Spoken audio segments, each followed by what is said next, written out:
여호수아 6장 1절부터 몇 절 봉독해 드리겠습니다. 이스라엘 자손들로 말미암아 여리고는 굳게 닫혔고 출입하는 자가 없더라. 여호와께서 여호수아에게 이르시되 보라, 내가 여리고와 그 왕과 용사들을 내 손에 넘겨 주었으니 너희 모든 군사는 그 성을 둘러 성 주위를 매일 한 번씩 돌되 엿새 동안을 그리하라. 제사장 7은 7 양각 나팔을 잡고 언약궤 앞에서 나아갈 것이요 7째 날에는 그 성을 7번 돌며 그 제사장들은 나팔을 불 것이며 제사장들이 양각 나팔을 길게 불어 그 나팔 소리가 너희에게 들릴 때에는 백성은 다 큰 소리로 외쳐 부를 것이라. 그리하면 그 성벽이 무너져 내리리니 백성은 각기 앞으로 올라갈지니라 하시매. 우선 5절까지 봉독해 드렸습니다.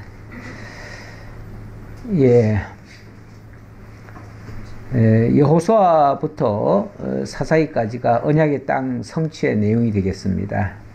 언약의 땅, 하나님께서 일찍이 아브라함에게 약속했던 그 땅입니다. 내가 동서남북을 바라보라, 이 보이는 모든 땅을 너에게 주겠다. 그래서 아브라함이 보았던 그 땅들, 하나님께서 그 땅을 미리 다 보게 해놓고 그리고 이 땅을 너에게 주겠다라고 말씀하시더니 역사 속에서는 당장 그렇게 이루어지는 것이 아니고 하나님께서 내 자손을 애굽에 내려보내서 400년간 종살이 지켜주겠다. 그리고 400년 후에 데리고 나와서 이 땅을 차지하게 해주겠다.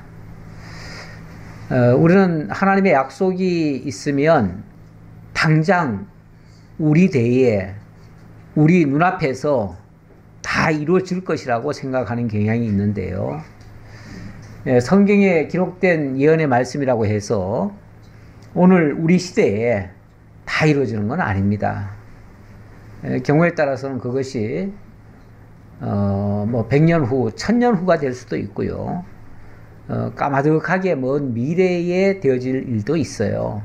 그래서 너무 조급하게 생각할 건 아니고요. 결과를 두고 보면 결과적으로 되어진 일이 하나님의 뜻대로 또는 하나님의 약속대로 된 것이다. 이렇게 고백하는 것이 맞지. 이렇게 약속했으니까 당장 이렇게 이루어질 것이다. 이렇게 생각하면 가끔 착각이 될 수도 있어요. 그렇게 생각해놓고는 왜 하나님이 약속해놓고 이렇게 안 이루어지냐고 또 그렇게 원망하는 사람들도 가끔씩 있는데, 그렇게 원망할 일이 아니고 하나님이 언제 그렇게 하신다는 건지, 그래서 하나님의 역사 프로그램을 미리 좀 크게 넓게 이렇게 이해하는 것이 중요합니다.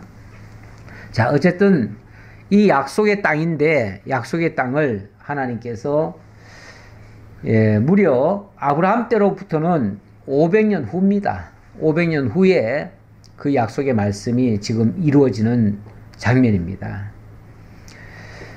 자, 그 약속의 땅을 정복하게 하시려고 하나님이 여호수아를 일으켜서 여호수아로 하여금 이 땅을 정복해 들어가는데, 지난주까지 1장부터 5장까지의 내용은 그 땅을 정복하기 위한 준비 과정이었어요. 근데 준비 과정도 굉장히 많은 일들이 있었죠. 대표적인 것은 맨 먼저 하나님이 여호수아를 불러다 세워놓고 두려워하지 말라, 담대하라, 내가 약속한 그 땅을 반드시 너에게 주겠다. 이렇게 약속부터 다시 한번 상기시켜주고, 그리고 여호수아로 하여금 정탐을 하게 하고, 정탐한 다음에는 그 땅 백성들이 다 녹아졌다는 것을 알게 하고, 그리고는 이제 제사장들로 하여금 법궤를 메고 요단 강물에 들어가도록 했습니다. 근데 요단 강물이 그때 하필이면은 가장 물이 많을 때였다. 이렇게 또 단서를 붙여놓지요. 그래서 너희가 들어가는 것이 아니고 하나님이 들어가게 하신다, 통과하게 하신다라는 걸 보여주었습니다. 그리고 저 사람들이 물에 들어가자마자 물은 멈췄고 백성들은 마른 땅을 다 지나갔습니다. 그리고 백성들이 지나간 다음에 그곳에 있는 돌을 빼다가 길갈에 갖다가 세워놓고 그리고 길갈에서는 또 할례를 행했습니다. 어찌 보면 절차가 복잡했어요. 그런 일을 거쳤어요. 근데 그 과정에서 인간적인 생각으로 왜 이렇게 하느냐, 이렇게 하면 안 되지 않느냐, 이렇게 하면 큰일 난다. 혹시 그렇게 생각하실 수도 있는 그런 상황이 여러 번 있었습니다. 하지만 우리 하나님이 그렇게 이끌어 가십니다. 다시 말하면 사람의 생각대로 되지 않도록 하시고 그리고 하나님이 하신다는 것을 보여주는 거죠. 중요한 것은 이런 일들이 왜 필요하겠습니까? 만약에 건너는 게 목적이고 그 땅을 차지하는 게 목적이면 이런 과정 뭐가 필요하냐고요. 이런 과정 필요 없이 그냥 들어가게 하면 되죠. 그냥 집어넣으면 되죠. 그냥 간단하게 그냥 갖다가 데려다 놓으면 되죠. 그리고 그 땅의 사람들을 다 내쫓아 버리면 되죠. 너무 쉬워요. 너무 쉬운데 하나님은 그렇게 쉬운 방법으로 일하시는 분이 아니고 어쩌면 좀 복잡하게 해요. 그것도 인간 이성에는 좀 안 맞게 행동을 하도록 그렇게 역사를 하셔요. 그래서 결과적으로는 하나님이 하시는 거다. 하나님의 일은 하나님이 하신다. 라는 거를 우리로 하여금 보여주고 깨닫게 해서 그래서 그 하나님만을 의지하도록 만들어요. 그래서 우리가 할 수 있다고 하면 나중에 보면요 실패로 이루어져요. 그런데 우리는 도저히 못하겠다, 우리 생각으로는 안 되겠다 하면은 하나님이 어느 사이에 되게 하셔요. 그래서 하나님이 하셨다는 사실을 알려주십니다. 자, 그래서 적진 앞에서 할례를 행하고 그리고 이제 오늘 이야기입니다. 이스라엘 자손들로 말미암아 여리고는 굳게 닫혔고 출입하는 자가 없더라. 사실 적들이 코앞에 와가지고 이상한 행동을 하고 또 갑자기 전부 다 할례를 행했다? 그러면요 아마 정상적인 사고를 가졌다면 야 이게 얼마나 좋은 기회냐 하고서 그들을 쳤을 수도 있을 것 같아요. 그런데 이미 여리고성 사람들은 다 기가 꺾여버렸어요. 그래서 이스라엘 자손들이 좀 이상한 행동을 하는데도 반응을 못해요. 왜냐하면 어떻게 나올지 모르니까. 그리고 뭐 어떻게 했다가는 바로 자기네들이 또 당하니까. 지난번에 그랬잖아요. 간담이 다 녹았다고요. 간담이 녹은 상태에서는 사실 대응도 못합니다. 그래서 제일 중요한 것은 강한 그 마음이 견고한 상태로 유지되는 것이 제일 중요합니다. 사람은.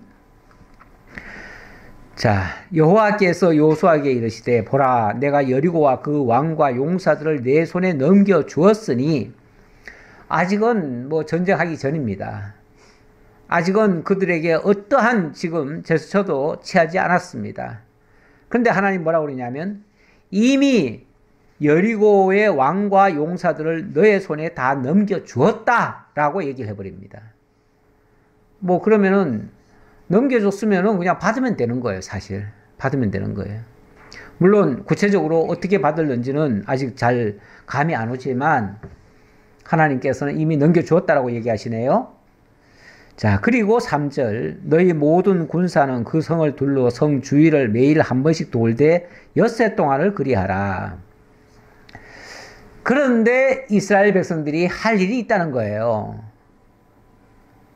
우리 하나님이 다 하신다라고 얘기를 하면 첫 번째 사람들이 이런 반문을 할 때가 있어요. 그럼 우리는 아무것도 할 게 없네? 하나님이 다 하시니까. 우리는 아무것도 할 게 없네? 이런 반응을 보이더라고요. 근데 우리 하나님이 우리로 하여금 아무것도 하지 않고 가만히 지켜만 보게 이렇게 하시는 분이 아니에요. 하나님이 하시는데 그 하나님의 하시는 일을 우리로 하여금 깨닫게 하시려고 그 일에 참여를 시키셔요. 최소한 그 일에 관심을 가지고 그리고 그 일이 어떻게 전개되는지 자기네들이 뭔가 행동을 해야만 사실은 그 역사에 같이 참여가 되는 거예요.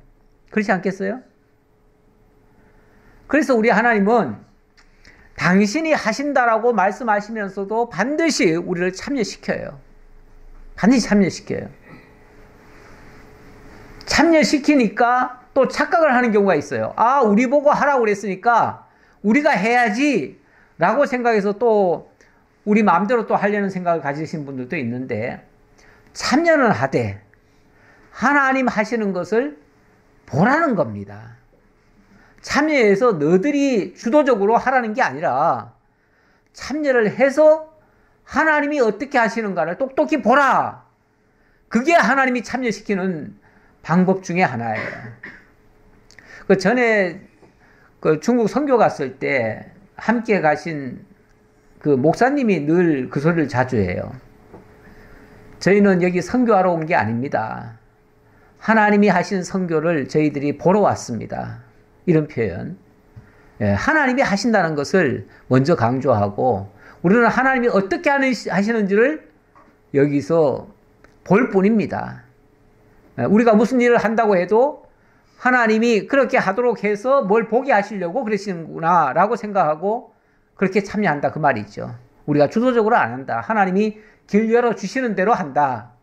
이런 이제 자세로 했는데 저는 그 말이 굉장히 와닿아서 항상 그런 생각을 지금도 잊지 않고 있습니다.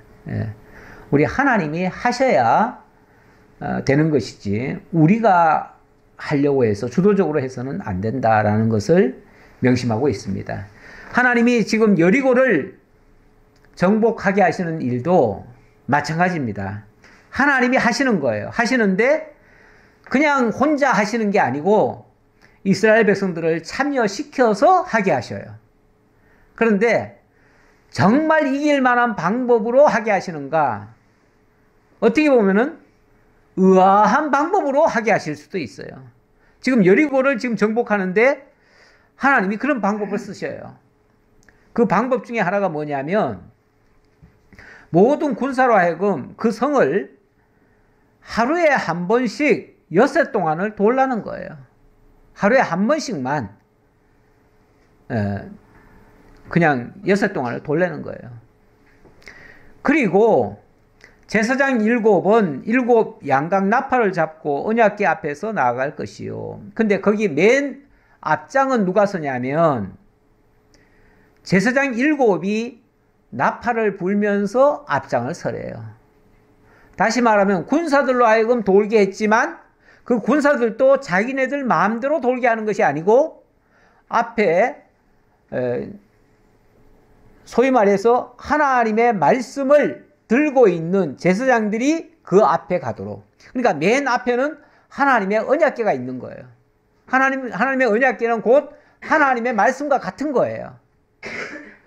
자, 하나님의 말씀을 앞세워서 가라 그 뜻이겠죠. 이 나팔이라고 하는 것은 일종의 신호니까요. 그 신호를 하나님의 말씀에 근거해서 그 말씀을 신호로 해서 백성들에게 불어주면 백성들은 그냥 가자는 대로 갈 뿐이에요. 앞에서 나팔을 불면은 그 나팔에 맞춰서 발걸음이 빨라질 수도 있고 느려질 수도 있고 또 어떤 지점에서는 멈출 수도 있고 막말로 나팔이 멈추면 멈추는 거예요. 나팔이 울려지면 가는 거고 나팔 또 길게 울려지면 길게 갈 것이고 짧게 울려지면 또 짧게만 가고 이렇게 되는 거죠, 뭐. 그야말로 하나님의 말씀을 따라가는 거예요. 왜 이렇게 해요? 라는 게 별 의미가 없어요. 그런데 아마 이성적으로 생각하시는 분들 같으면은 이거 뭐 미친 새 아닌가? 왜 저러지? 뭐 정상적이지 않잖아요. 느낌이. 예, 이렇게 생각할 수도 있는데 그런 생각하는 것이 어찌 보면 믿지 못하고 하는 행동들이죠. 이거는 일종의 하나님께서 믿음으로 순복하게 만드는 일들이에요. 하나님이 원하시는 것은 너희들이 나를 믿고 내가 하자는 대로 해라 이거지, 너희들 뜻대로 너희들 생각대로 너희들 마음대로 하라는 게 아니에요. 하나님이 바라시는 것은 그래서 일종의 순종인 거죠. 순종. 예.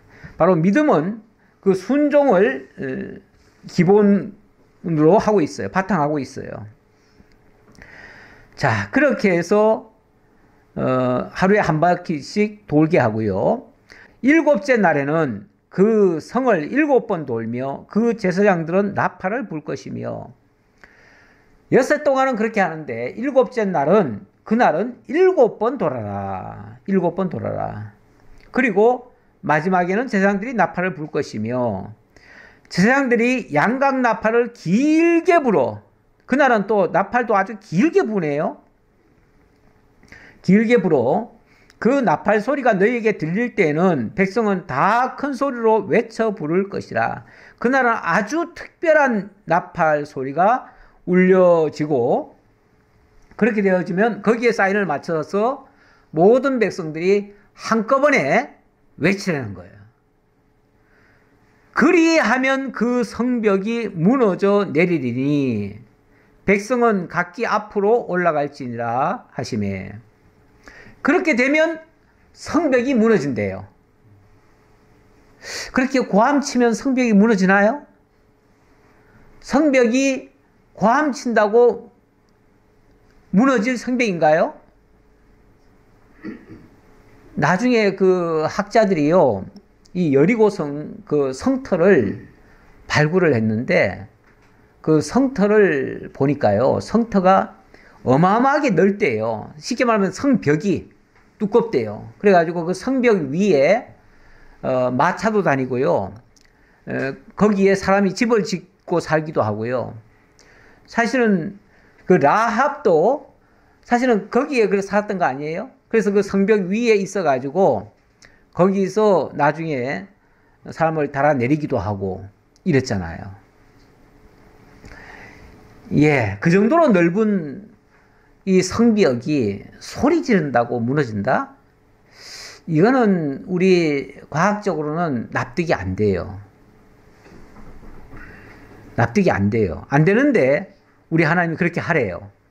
그러면은 그리하면 성벽이 무너져 내리리니 백성들이 각기 앞으로 올라갈지니라. 자, 백성들이 쉽게 말하면 성을 뺑 에워싸고 있어요. 그런데 갑자기 소리를 나팔이 길게 불려지니까 전체가 한꺼번에 함성을 지르는 거예요. 그러면은 갑자기 성벽이 무너질 것이고 무너진 그 성벽 위로 백성들이 올라갈 수 있다. 이렇게 얘기를 해요.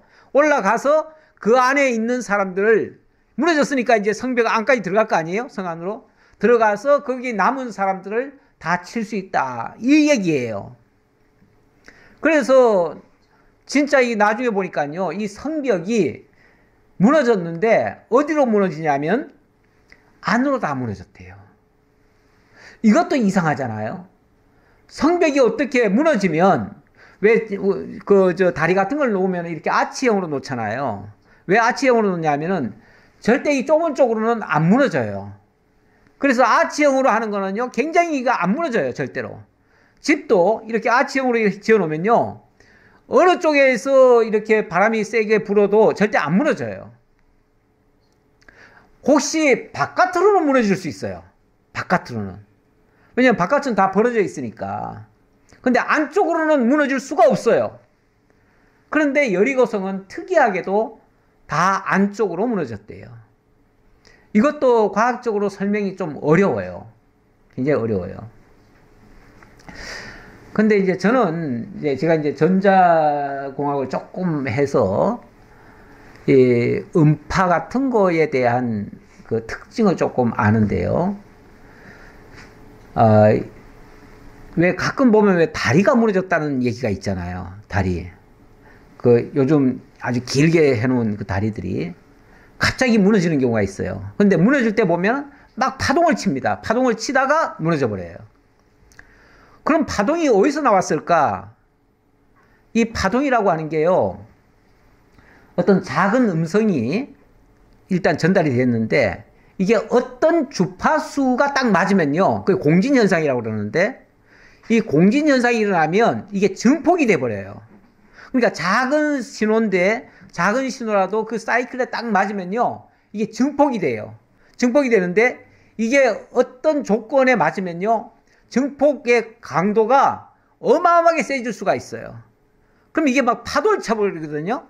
근데 그 파도에 다리가 전체가 흔들려요. 미국의 그 다리도 그래서 무너진 적이 있어요. 제가 어제 저기 어디 그 신방 갔다가 오면서 다리를 하나 건너왔어요. 행주대교 건너오면서 내가 그 얘기를 잠깐 했었어요.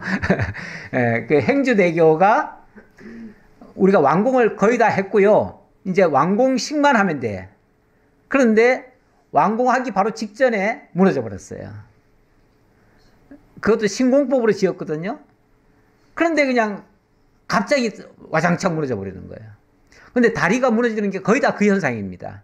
그 공진현상 때문이에요. 근데 이게 이제 작은 소리가 아까 얘기했듯이 그런 어떤 증폭이 되어지면 이거를 그 지탱했던 게 견디질 못해요. 그래서 그 자리에서 춤을 추다가 그냥 무너져 버려요. 그 자리에서 무너져 버려요.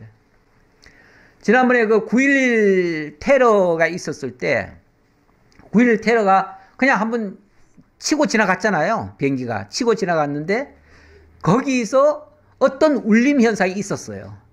그런데 잠시 후에 정말 몇 초 후에 갑자기 그 집이 전체가 그대로 폭삭 내려앉습니다. 옆으로 넘어지는 것도 아니에요. 넘어지는 것도 아니고 그 자리로 폭삭 주저앉아가지고 저 땅 밑에까지 내려가 버려요.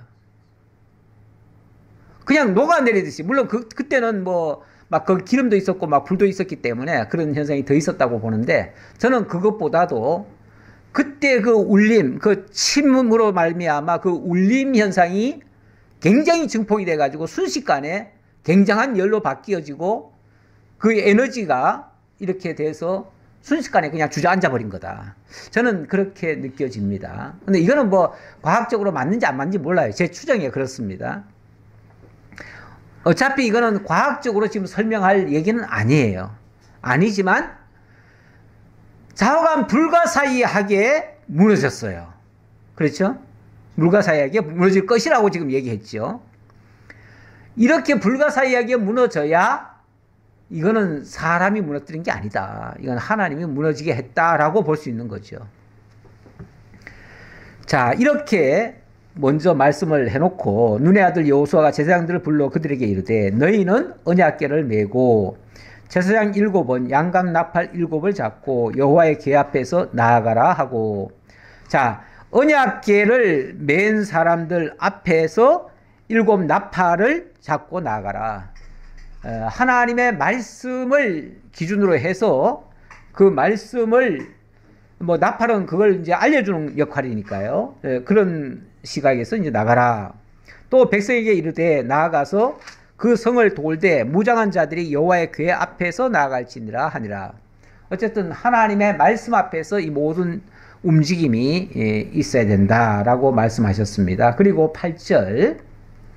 자, 이렇게 명령을 했으니까 이게 이제 어떻게 집행이 되느냐가 중요해요. 8절 보니까 여호수아가 백성에게 이르기를 마침에 제사장 7은 양각 나팔 7을 잡고 여호와 앞에서 나아가며 나팔을 불고 여호와의 언약궤는 그 뒤를 따르며 그 무장한 자들은 나팔 부는 제사장들 앞에서 행진하며 후군은 궤 뒤를 따르고 제사장들은 나팔을 불며 행진하더라. 언약궤가 중간에 있다 이렇게 봐야겠네요. 그 중간 위치상으로 중간에 있다 이렇게 봐야 되겠고, 어쨌든 말씀 중심인 것은 틀림없습니다. 여호수아가 백성에게 명령하여 이르되 너희는 외치지 말며 너희 음성을 들리게 하지 말며 너희 입에서 아무 말도 내지 말라. 자, 지금은 뭐 할 때다? 조용할 때다. 일체 아무 말 하지 말라. 예. 옛날 성경에는 아마 들리지 말며 이렇게 썼던 것 같은데, 어떤 소리도 나오지 않도록, 어떤 우리가 사람이 많이 모이면요, 뭔가 웅성웅성합니다. 뭔가 막 얘기를 하기 시작하고 시끄럽게 이야기가 오고 갑니다. 그런데 지금 하나님의 역사를 지금 다 같이 봐야 되는데, 일체 너희들 입에서는 말도 내지 말라. 조용히 가라. 아무 소리도 안 나게 해라. 그리고 그냥 이유도 묻지 말고, 왜 이러냐고 이유도 묻지 말고. 그렇죠. 만약에 말하기를 시작하면요, 한 사람이 말하기 시작하면요, 어떻게 할까요? 아이, 그건 아니야. 그리고 또 한마디 할 것이고요. 그게 아니라고 하면 왜 아니야? 그럴 것이고, 뭐 별의별 얘기가 다 나오겠지요. 예. 하나님의 말씀 앞에서 사실은 다른 얘기는 별 의미가 없습니다. 필요 없는 말이에요. 그리고 그런 얘기가 있으면요, 다른 데로 다 집중이 되어져요. 그래서 아마도 오직 하나님의 말씀 또는 하나님의 그 신호에만 집중하기 위해서 우리가 하나님의 말씀에 지금 귀를 바짝 기울여야 되잖아요. 그렇죠? 그 나팔 소리에 귀를 기울여야 돼요. 거기에 일사불란하게 움직이려면 자기 말은 내면 안 되죠. 누구도 자기 입에서 어떤 말도 나오면 안 되죠. 그래서 아마 그렇게 한 것 같다, 이렇게 추정을 해봅니다. 어쨌든 아무 말도 하지 말래요. 너희 입에서는 아무 말도 내지 말라. 그리하다가 아무 말 하지 말라고 해서 끝까지 그러면 안 하면 됩니까? 아니죠. 또 외칠 때는 같이 외쳐야죠. 말하지 않을 때는 다 같이 안 하고, 외칠 때는 또 다 같이 외쳐야죠. 예. 이게 이제 하나님의 말씀에 순종하는 거예요, 이것도. 우리 하나님이 때로는 잠잠케도 하시고, 때로는 외치게도 하셔요. 하나님 배울 때는 잠잠해야지요. 그리고 하나님이 행하게 하실 때는 외쳐야지요. 철저하게 하나님의 신호에 따라서 움직여야 되는 것이 우리들의 자세다, 이렇게 볼 수 있습니다. 여호와의 개가 그 성을 한번 돌게 하고 그들이 진영으로 들어와서 진영에서 자니라. 예, 뭐 딴 얘기가 필요 없습니다. 그냥 돌라고 하면 그냥 한 바퀴 돌고 와서 그냥 자는 거예요. 아마 들어와서는 바로 잤다고 하는 거 보니까 일체 다른 얘기는 못하게 한 것 같아요. 그렇죠? 근데 이제 말하기 시작하면은 왜 돌았느냐, 누가 돌게 했느냐, 뭐 별소리가 다 나오겠죠.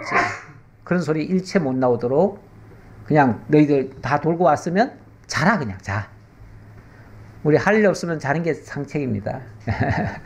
뭐 일이 안 될 때는요, 그냥 자버리는 게 상책이에요. 일을 하다가도 안 되면 안 되는 일을 억지로 붙잡고 막 끝까지 하려고 하다 보면요, 힘만 들고요, 실제 일도 안 돼요. 안 되는 일은 안 되는 겁니다. 안 될 때는요, 아유, 다 몰라요. 다 하나님께 맡겨요. 그리고 나는 잘래요. 우리 주님께서 주시는 복 중에요, 큰 복이 하나 있는데요. 그 다윗이 그 엄청난 환난을 겪었잖아요. 그 겪을 때 뭐라고 그러냐면 하나님께서 평안히 잠을 주시는도다, 뭐 이런 표현을 했어요. 예. 그냥 내일 일은 난 몰라요. 예. 내일 일은 난 몰라요. 내일 일을 내가 걱정하려니까 이거 뭐 어마어마하게 걱정만 되지 아무것도 안 풀려요. 안 풀릴 때는 그냥 자버려요. 그냥 다 놔버리는 거죠. 놔버리는 거. 어떻게 보면 그렇죠? 잔다는 말은 놔버리는 거예요. 그리고 맡기는 거죠. 뭐 내일 일은 그분이 하실 거예요. 그분이.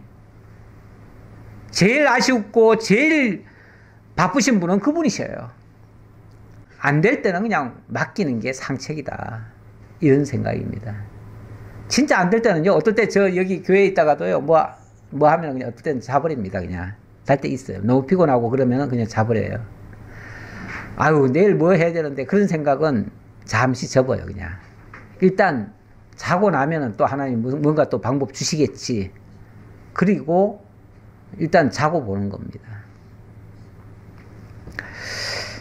여호와의 개가 그 성을 한 번 돌게 하고 그들이 진영으로 들어와서 진영에서 자니라 했고요. 자, 12절 봅시다. 또 여호수아가 아침에 일찍 일어나니, 뭐 하루에 한 번 돌 건데 뭐 그렇게 일찍 일어날 것도 뭐 있습니까? 늦지막하게 잘지. 늦지막하게 자고 그냥 실컷 놀다가 마지막 끝나는 시간쯤 그냥 한 바퀴 돌 시간쯤 돼서 그냥 그때 돌면 되지 라고도 생각할 수 있잖아요. 그렇죠? 근데 일은 또 시작은 일찍 하네요. 그렇죠? 일찍 해요. 일찍 일어나니 제사장들이 여호와의 궤를 메고 제사장 7은 양각 나팔 7을 잡고 여호와의 궤 앞에서 계속 행진하며 나팔을 불고 나팔을 불고 무장한 자들은 그 앞에 행진하며 후군은 여호와의 궤 뒤를 따르고 제사장들은 나팔을 불며 행진하니라. 둘째 날에도 그 성을 한 번 돌고 진영으로 돌아오니라. 6일 동안을 이같이 행하니라. 하루의 일과 그냥 도는 거예요. 그냥 도는 거. 그냥 도는 거. 그냥 돌면은 헛일 아닐까라고도 생각할 수도 있어요. 매일 반복되는 삶, 짜증날 때도 있죠. 그걸 생각할 수 있는데, 원래 아무 의미 없어 보이지만 우리 하나님은 아무 의미 없는 그 일을 통해서 당신이 하셔요. 이것도 신기해요. 옛날에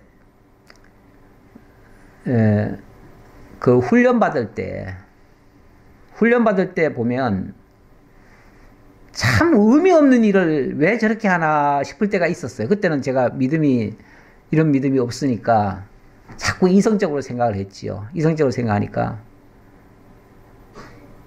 진짜 의미 없는 일을 계속 해요.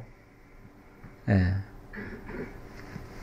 쉽게 말하면 이제 군대에서 주로 이제 하는 방식인데, 그냥 아침이면 뭐 무조건 막 일찍 깨워가지고는 가서 기껏 한다는 게 땅 파는 일을 해요. 땅 파놓고, 그리고 그 다음날은 또 또 메꾸기 또 해요. 또 그 다음날은 또 그것도 또 땅 파기를 또 해요. 맨 쓸데없는 짓을 또 하는 것 같아요. 그러니까 이게 머리 잘 돌아가는 사람은 자꾸만 그거 보고 왜 쓸데없는 일을 자꾸 시키냐 싶지요. 근데 그게 훈련이에요. 훈련은 그냥 어찌 보면 뻔한 거지만은 계속 반복시키는 거예요. 그래가지고 나중에는 그냥 몸에 배이도록 자동으로 나오도록 이렇게 만들어 가요. 원래 학습이라고 하는 게, 학이라고 하는 거는 배우는 거고, 습이라고 하는 건 연습하는 거거든요.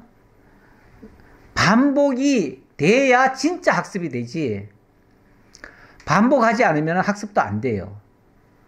배우기만 한다. 우리 특히 왜 그런 말 많이 하잖아요. 알기는 다 알아가지고 알기는 잘 알면서 하지는 못한다. 배우기만 했지 해보질 않은 거예요. 해보지 않으면 실제 배운 게 의미가 없을 수도 있어요. 그래서 배웠으면 또 연습도 해봐야 돼요. 근데 그 연습이라는 거는 쓸데없는 일을 계속 하는 것 같아요. 네, 쓸데없는 일을. 그러니까 세상적인 기준으로 뭐 효과적인 이런 걸로 하는 게 아니에요. 네, 이건 단순 반복 같지만은 제가 봤을 때는 단순 반복은 아니고요. 우리 하나님이 하신다는 걸 확실하게 심어주기 위한 그런 일 같아요. 네.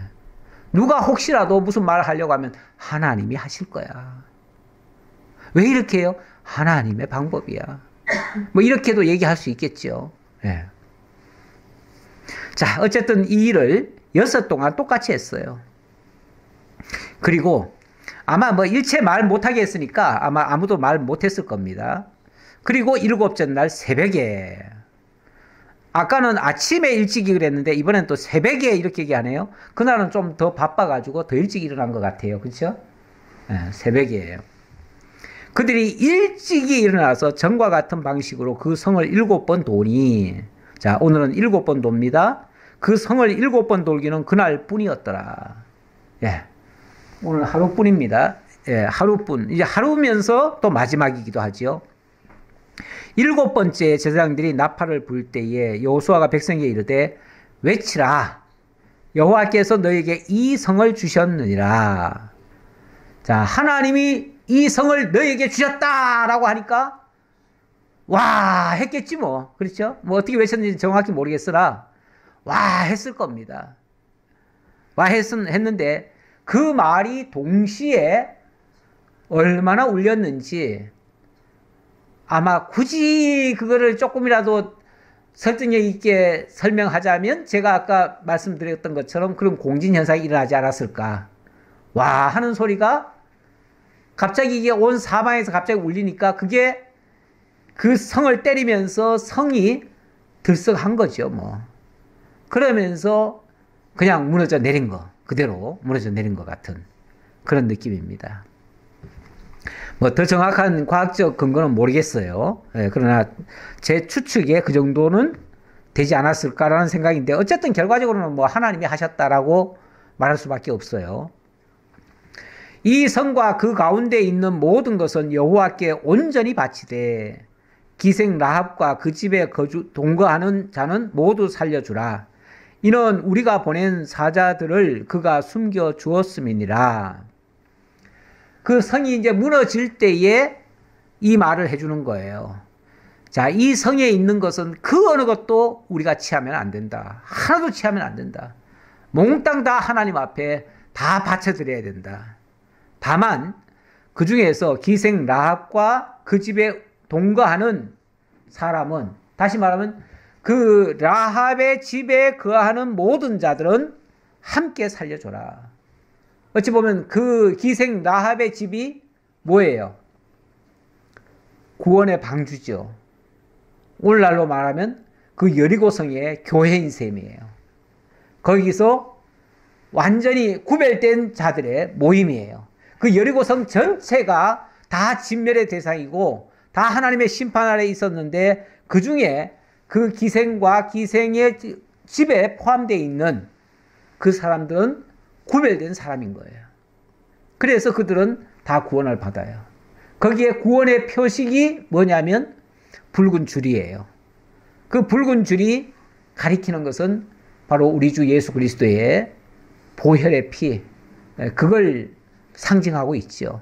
그걸 예표적으로 보여주면서 그 그리스도의 이름으로, 그리스도의 이름에 참여한 자는 다 구원을 받는다라는 모습을 모형과 그림자적으로 보여주는 사건이기도 해요. 네. 결국 이 여리고성에서, 진멸받아 마땅한 그 여리고성에서 유일하게 구원을 하나님이 하시는데 바로 이들을 구원하신 거예요. 세상이 어찌 보면 하나님의 진노 아래 있습니다. 다 심판의 대상이 될 수 있어요.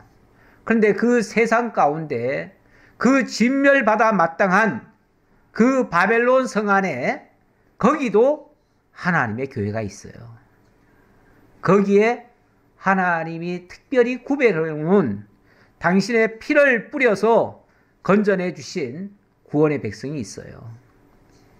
어쩌면 오늘날 우리가 이 죄악 세상에서 하나님의 이름으로 구속함을 입은 그런 하나님의 표식이 있는 자들이에요. 그게 하나님의 인이라고 그래요. 하나님의 인. 요한계시록에 보면 하나님의 인 맞은 자들, 그들은 온 세상이 진멸당할 때에 그들도 하나님이 건져주신다, 이렇게 표현하지요. 자, 그렇게 이야기를 하면서 너희는 온전히 바치고 그 바친 것 중에서 어떤 것이든지 취하여 너희가 이스라엘 진영으로 바치는 것이 되게 하여 고통을 당하게 되지 아니하도록 오직 너희는 그 바친 물건에 손대지 말라. 이미 하나님께 바쳐진 거는요, 온전히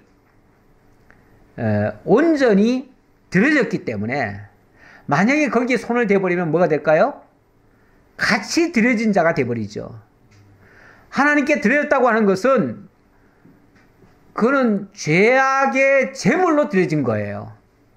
그러니까 거기에 접촉이 된 자도 죄악의 제물로 소멸될 거예요. 그러니까 거기는 손대지 말라 그 말이죠. 이미 그것은 거기 있는 모든 것들은 다 하나님께 바쳐진 것들이다. 다만 그 중에서도 그 죄와 사망 가운데서도 하나님이 건져줄 자들은 건져주신다. 그게 바로 기생 라합의 가족이다. 그 얘기고요. 여호수아가 그 땅을 정탐한 두 사람에게 이르되 그 기생의 집에 들어가서 너희가 그 여인에게 맹세한 대로 그와 그에게 속한 모든 것을 이끌어내라 하매, 너희가 먼저 들어가서 기생 라합의 집에 머무르는 사람들, 그들부터 먼저 이끌어내라. 그들을 먼저 건져내라 그 말이죠. 이 다음에 하나님의 심판이 온전히 이루어지게 되면 먼저 하나님의 택한 백성들이 건짐을 받게 될 것이고, 순차적으로 그리고 나서 하나님이 심판하실 거예요. 그런데 이게 믿어지지 않으니까 가끔 보면 믿어지지 않는 사람들이 예수님이 오시기 전에 우리가 뭔가를 준비해야 된다. 그래가지고 준비하려면은 모든 재산 다 팔아다가 저 산속으로 들어가야 된다. 그런 사람도 있고 별의별 말들을 다 하지요. 뭐 최근에도 뭐 그런 비슷한 사람이 있었다고 그래요. 저는 직접 안 봤는데 뭐 방송에 한번 나왔다 그래요. 며칠 전에도.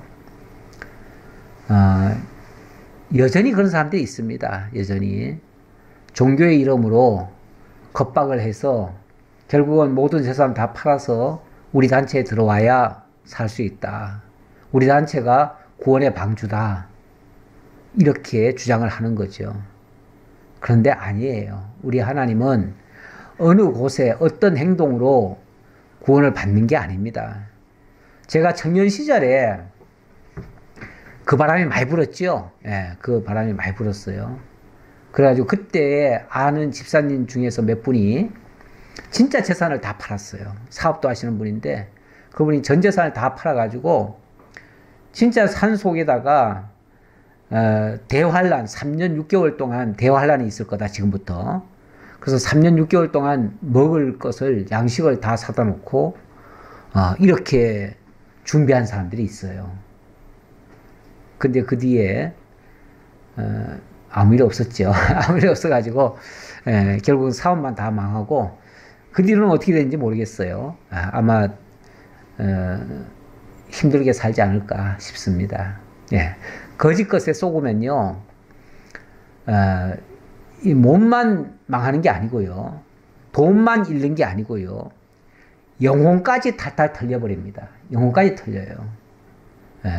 우리 하나님 어떤 경우에도요, 만약에 세상을 심판하신다면 먼저 당신의 택한 백성들을 먼저 건져내실 거예요. 걱정하지 마셔요. 그냥 깨어있기만 하면 돼요. 뭐 더 이상 깨어있다는 것도 무슨 뭐 신부 화장하듯이 그냥 하얀 소복 같은 거 입고 그렇게 기다려야 되는 게 아니고요. 아무 때라도 하나님께서 그냥 건져내 주셔요. 걱정하지 마시고 그냥 하루하루 주 안에서 평강으로 사시면 걱정 없이 하나님이 부르시는 날, 사실 그렇게 역사적인 종말이 있는가 하면요, 아마도 제가 생각하기는 역사적인 종말 맞기 전에요, 우리 개인적인 종말이 먼저 있을 겁니다. 그렇지 않겠어요? 개인적인 종말이 먼저 있어서 하나님 앞에 먼저 들림 받고요, 안전한 가운데 나중에 세상은 별도로 심판이 될 겁니다. 그러니까 절대 그 나중에 어떤 일이 있을까봐 그거 두려워할 필요는 하나도 없다. 그 말씀을 여기서 잠깐 드리고요. 예, 이 마지막 심판 때 앞에서 라합의 가정이 먼저 구원을 받았다는 말 끝에 그 말씀 드렸습니다. 자, 23절. 정탐한 젊은이들이 들어가서 라합과 그의 부모와 그의 형제와 그에게 속한 모든 것을 이끌어내고 또 그의 친족도 다 이끌어내어 그들을 이스라엘의 진영 밖에 두고, 예, 여기에 제일 선봉으로 들어간 사람이 누구냐면은 정탐했던 사람들이래요. 이 정탐했던 사람들이 나중에 이 기생 라합과 결혼도 하잖아요. 예, 그래가지고 자녀를 낳고 그 자녀 가운데 이 보아스가 나오고 나중에 이새도 나오고 그 뒤에 다윗도 태어났어요. 이 다윗의 그 가문이에요. 예, 그 가문이 돼요. 하나님의 역사에 길이 남을 정말 귀중한 사람을 하나님께서 이렇게 건져내셨어요. 무리가 그 성과 그 가운데에 있는 모든 것을 불로 사르고 은금과 동철 기구는 여호와의 집 곳간에 두었더라. 예, 그 모든 것을 다 불로 사르는데 은금과 동철은 그건 따로 건져냈습니다. 왜냐하면 은금, 동철 이런 것들은 이거는 재물에 속한 게 아니에요. 재물에 속한 게 아니에요. 그래서 이런 것들은 별도로 나중에 쓸 수 있도록 여호와의 집에 보관을 했다 그랬습니다. 자, 25절입니다. 여호수아가 기생 라합과 그의 아버지의 가족과 그에게 속한 모든 것을 살렸으므로 그가 오늘까지 이스라엘 중에 거주하였으니 이는 여호수아가 여리고를 정탐하려고 보낸 사자들을 숨겼음이더라. 그들이 이 정탐꾼들을 살려주었고 이 정탐꾼들이 또 그들을 또 살려주고 이렇게 해서 서로 살려주는 이런 역할을 했다. 여호수아가 그때에 맹세하게 하여 이르되 누구든지 일어나서 이 여리고 성을 건축하는 자는 여호와 앞에서 저주를 받을 것이라. 자, 여기서 아주 특별한 말씀을 한마디를 더 합니다. 이건 어찌 보면 나중에 쐐기를 박는 듯한 말씀이기도 한데요. 자, 이렇게 해서 성이 무너질 텐데 이 무너진 이 성을, 그러니까 하나님이 무너뜨린 이 성을 그냥 무너뜨린 게 아니고 하나님이 온전히 제물로 받으신 성읍입니다. 그렇죠? 하나님께 바쳐진 이 성읍을 만약에 나중에 다시 이것을 쌓으려고 하는 자가 있다면, 그 말이에요. 있다면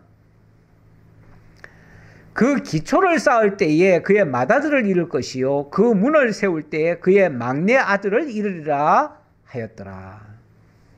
이거는 일종의 미래에 이런 일이 만약에 있다면 그렇게 될 것이다 라고 예언한 거죠. 그렇죠? 예언한 건데 이런 말이 빈말로 했을까요? 그냥 경고 삼아만 했을까요? 우리 하나님의 말씀은요, 지나가는 말처럼 한 말씀 같아도요, 역사 속에서 그대로 다 이루어집니다. 그래서 나중에 이 역사가 그대로 이루어지는 것을 보게 되는데요. 어떻게 이루어지냐면, 나중에 열왕기상 16장에 보면, 이때의 장면이 뭐냐면은, 북쪽에 아합 왕이 됐을 때입니다. 아합 왕의 아내가 누구죠? 이세벨이에요. 이세벨이 굉장히 사악한 여자였습니다. 이 사람이 바알과 아세라선을 끌어들여 가지고 여호와의 선지자들을 다 죽여버렸습니다. 그때 이사야가 하나 남았는데 이사야가 뭐라고 고백을 하냐면 이제 하나님의 선지자들은 다 죽고 나만 홀로 남았는데 나도 죽이려고 합니다. 저들에게 붙잡혀가지고 비참하게 죽느니 차라리 이 정도 선에서 그냥 죽는 게 차라리 낫겠습니다. 하나님 제발 나 좀 죽여달라고 그러죠. 그랬을 때 하나님께서 아니다. 내가 너 말고도 7,000명을 남겨놨다. 그런 소리 하지 말고 너는 내가 명하는 대로 해라. 그래가지고 하나님의 명을 마지막 끝까지 받듭니다. 근데 그때 이 아합이 그 아내 이세벨의 꾀임에 빠져가지고 무슨 짓까지 하냐면 그 여리고성은 어떤 경우에도 건축을 하지 말라고 그랬거든요. 다시는 세우지 말라고 그랬어요.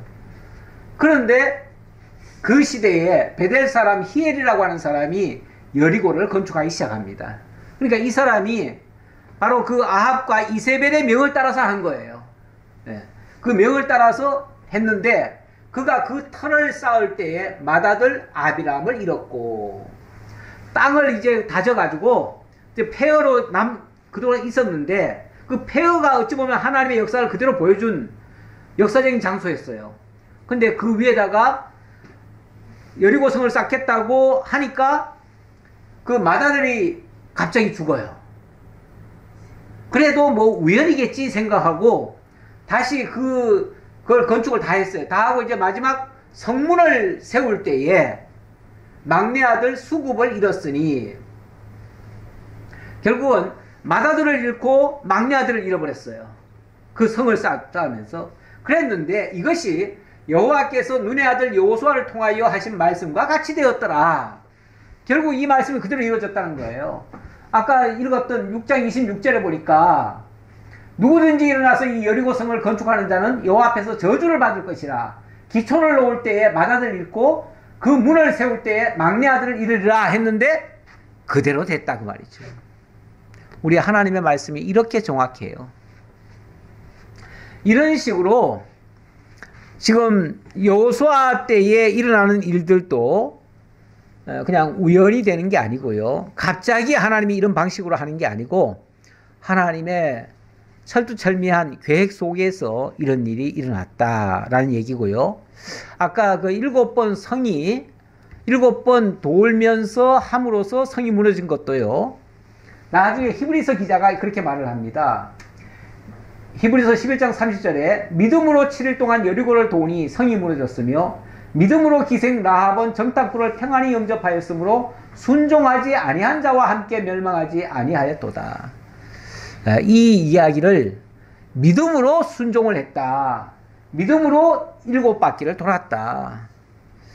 예, 어찌 보면 이 여리고 성을 무너뜨린 비결이라고 한다면 순종이었다 그 말이죠. 믿음으로 순종했다. 믿음. 그러니까 믿음이라고 하는 게 순종의 형태를 통해서 드러난 거예요. 예, 그렇죠? 예, 그렇게 해서 되어진 것이지. 그냥 막 되는 건 아니다. 하나님의 약속대로 된 것이고 그것을 백성들이 순종함으로써 이루어지도록 하셨다라는 말씀이고요. 여호와께서 여호수아와 함께 하시니 여호수아의 소문이 그 온 땅에 퍼지니라. 자, 이렇게 해서 마지막 결론은 여호와께서 여호수아와 함께 하셨다. 함께 하셨다. 이 함께 하셨다는 말씀이 굉장히 중요한 말씀입니다. 사실 여호수아가 용맹스러워서 그가 무슨 지략이 있어가지고 그가 계획을 잘 세워서 정복한 게 아닙니다. 여호수아는 철저하게 하나님의 말씀에 순종했을 뿐이고 순종한 그에게 하나님이 함께 하신 겁니다. 그래서 역사는 하나님이 하셨어요. 여호수아는 순종을 했고요. 백성들은 그렇게 한 그 여호수아가 정말 위대하게 보인 거예요. 위대하게. 그렇죠? 사실 여호수아가 뭐 특별히 한 일은 없어요.